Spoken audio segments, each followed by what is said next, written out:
Assalamualaikum warahmatullahi wabarakatuh. Jumpa lagi dengan saya Abni Mawaddah dengan NIM 19017002. Saya dari Prodi Sastra Indonesia Universitas Negeri Padang. Nah, di video kali ini kita akan membahas tentang sejarah angkatan 70 sampai 80-an. Nah, yang pertama kita akan membahas tentang bagaimana perkembangan kesusastraan pada angkatan 70 sampai 80 ini. Munculnya periode 70-an karena adanya pergeseran sikap berpikir dan bertindak dalam menghasilkan wawasan estetik dan menghasilkan karya sastra yang bercorak baru, baik di bidang puisi, prosa, juga drama. Pergeseran ini mulai terlihat setelah adanya kudeta 30 SPKI. Sedangkan kelahiran sastra pada angkatan 80-an bersifat menobrak. Lahirnya dari konsepsi individual yang mengacu pada wawasan kelompok. Pada periode sebelumnya terjadi pergeseran wawasan dan estetik khususnya pada kata. Dasar tersebut menjadi penyebab lahirnya angkatan 80-an yang menekankan pada cara penyampaian dan pemikiran dalam karya sastra. Selanjutnya, jenis-jenis puisi baru dan pencetusnya. Nah, puisi-puisi baru yang muncul pada angkatan ini dicetus oleh Sutarji Kulsum Bahri.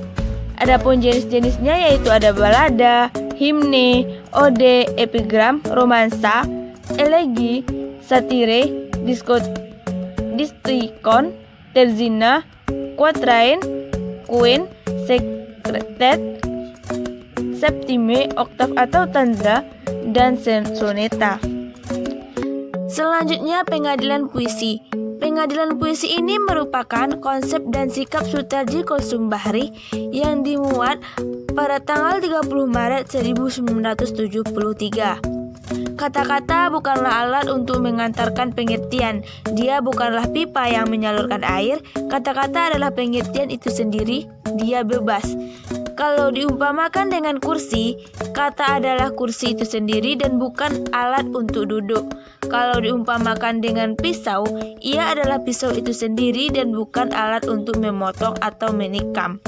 Nah, dari beberapa pernyataan Sutarji Kulsum ini, dia menguatkan bahwa sepanjang dalam bersyair tidak mengganggu kebebasan kata. Selanjutnya yaitu pengarang dan karya sastra. Yang pertama, Putu Wijaya. Beliau lahir di Kabupaten Tabanan 11 April pada tahun 1944. Beliau merupakan seorang sastrawan, pelukis, penulis drama, cerpen, esai, novel, dan skenario film. Karya sastranya yaitu Orang-orang Mandiri yang merupakan drama, Telegram yang merupakan novel, dan Aduh merupakan drama, Dadaku adalah Perisauku yang merupakan kumpulan saja. Selanjutnya Iwan Simatupang. Beliau merupakan seorang sastrawan, novelis, penyair, dan esai Indonesia yang lahir di Sumatera Utara pada tanggal 18 Januari 1928 dan meninggal pada tanggal 4 Agustus 1970 di Jakarta. Karya sastranya antara lain Merahnya Merah yang merupakan roman, Kering, Ziarah, dan Koong yang merupakan roman. Selanjutnya Sutarji Kulsum Bahri. Beliau merupakan seorang sastrawan Indonesia, juga penulis puisi, isyarat, dan kumpulan esai yang lahir di Rengat pada tanggal 24 Juni 1941. Karya sastranya antara lain Amuk yang merupakan kumpulan sajak dan Kapak yang merupakan kumpulan sajak. Selanjutnya Ahmadun Yosi Herfahendra yang merupakan seorang sastrawan Indonesia, juga jurnalis yang menulis esai sastra, cerpen, dan sajak. Beliau lahir pada tanggal 17 Januari 1958 di Jawa Tengah. Karya sastranya diantaranya Ladang Hijau pada tahun 1980, Sajak Penari pada tahun 1990, Sebelum Tertawa Dilarang pada tahun 1997. Selanjutnya Mangun Wijaya. Beliau dikenal sebagai seorang rohaniawan, budayawan, arsitek, dan penulis yang lahir di Ambarawa pada tanggal 16 Mei 1929 dan beliau meninggal pada tahun 1929 10 Februari di Jakarta. Karya sastranya yaitu Burung-Burung Manyar pada tahun 1981. Selanjutnya, Darman Munir yang merupakan seorang sastrawan Indonesia yang lahir pada tanggal 27 Juni 1952 di Sawah Tengah. Karya sastranya yaitu Bako pada tahun 1983 dan Dendang pada tahun 1988.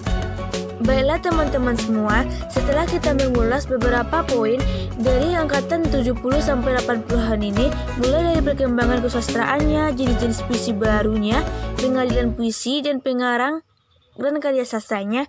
Nah, sekarang apa sih karya sastra yang menonjol pada angkatan 70 sampai 80-an ini? Nah, pada angkatan 70-an, karya sastra yang menonjol dari Sajak Sutarji Kulsumbahri, antara lain O, Amu, dan Kapak, dan ada dari Hamid Jabar yang berjudul Wajah Kita.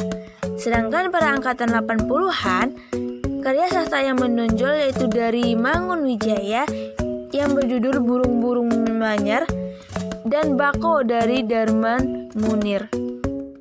Oke, baiklah teman-teman semua, di video sebelumnya kita sudah membahas sejarah sastra Indonesia pada angkatan 66. Nah, apa sih perbedaan antara sejarah sastra Indonesia pada angkatan 66 dengan angkatan 70 sampai 80-an ini?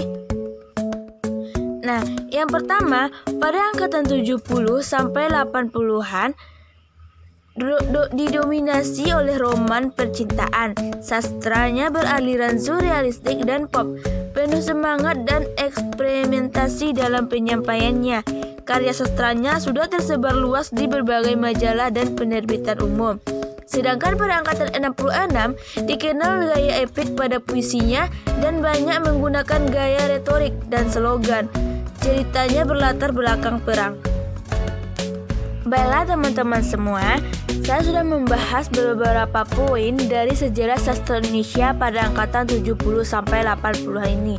Mulai dari perkembangan kesusastraannya, jenis-jenis puisi barunya, pengadilan puisi, pengarang dan karya sastra, serta karya sastra yang paling menonjol dengan perbedaannya dengan karya sastra angkatan pada 66.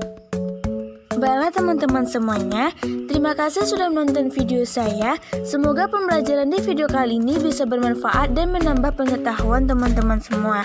Sekian dari saya. Assalamualaikum warahmatullahi wabarakatuh.